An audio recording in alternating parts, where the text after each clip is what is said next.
طبق اطلاع موجوده دسته پنجشیر جلالدین بلخی غالب چمپیونات تاجیکستان بین دختران تا 15 ساله شد.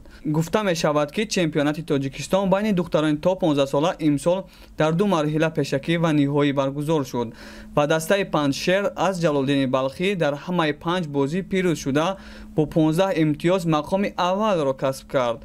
همین طور جای دوم را بسته بشکند و مقام سوم را تیم نوبهار مسجد به دست آوردند.